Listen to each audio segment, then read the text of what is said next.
Visas ఇప్పుడు ఇవి వార్తల్లో ఉన్నాయి. ఎన్విరాన్మెంట్ కి, పర్యావరణ పరిరక్షణ, సుస్థిరత కోసం ఎవరైతే ఎక్సెప్షనల్ గా కృషి చేశారో యుఏఈ బ్లూ రెసిడెన్సీ వీసాస్ ఇవ్వబోతోంది.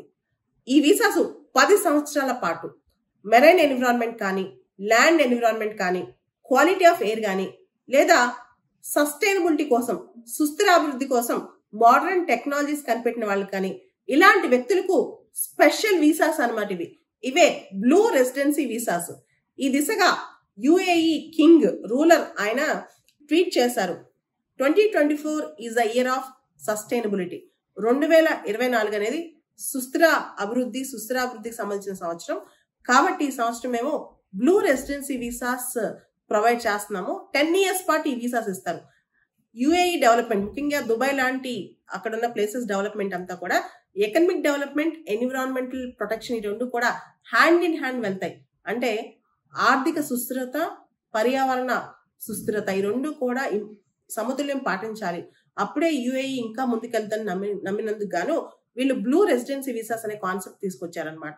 ఈ వీసాస్ తో అంటే విశిష్టమైన వ్యక్తులు ఎవరైతే దీనిలో ఎన్విరాన్మెంట్ లో కృషి చేశారో వాళ్ళ యొక్క ఆలోచనలు, ఆశయాలకి దుబాయ్ లాంటి ఈ ఎమిరేట్స్ లో ఉన్న సిటీస్, పెద్ద పెద్ద సిటీస్, వీళ్ళందరూ కూడా దీనికి సంబంధించిన వనరులు కానీ, ఫండింగ్ కానీ ఇవన్నీ కూడా యుఏఈ రెడీగా ఉంది ఇవ్వడానికి.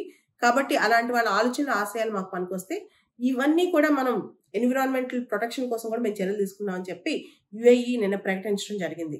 ఇంతకుముందే మీకు తెలుసు, యుఏఈలో జనరల్ గా కావాలంటే రెసిడెన్సీ వీసాస్, దుబాయ్కి రెసిడెన్సీ వీసాస్ కావాలంటే 2 years వీసాస్ ఇచ్చేవాళ్ళు. కానీ 3 సంవత్సరాల క్రితం యుఏఈలో గోల్డెన్ వీసా కాన్సెప్ట్ అని తీసుకొచ్చారు.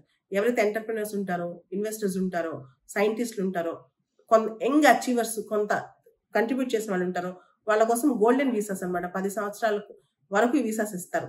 యుఏఈలో ఎవరికైనా పెట్టుబడి పెడితే వాళ్ళకు కూడా 10 సంవత్సరాల వరకు వీసాస్ ఇస్తున్నారు అనమాట. ఇవన్నీ కూడా పెట్టుబడిని అట్రాక్ట్ చేసుకోవడం కోసం. అయితే ఈ బ్లూ రెసిడెన్సీ వీసా అనే కాన్సెప్ట్ మాత్రం చాలా ఇన్నోవేటివ్ కాన్సెప్ట్. ఎవరైతే ఎన్విరాన్మెంట్ కోసం కృషి చేస్తారో వాళ్ళకి ఇచ్చే కాన్సెప్ట్ అనమాట. ఈ యుఏఈ మోడల్ మిగతా దేశాలు కూడా ఎమిలేట్ చేయాలని ఆశిద్దాం.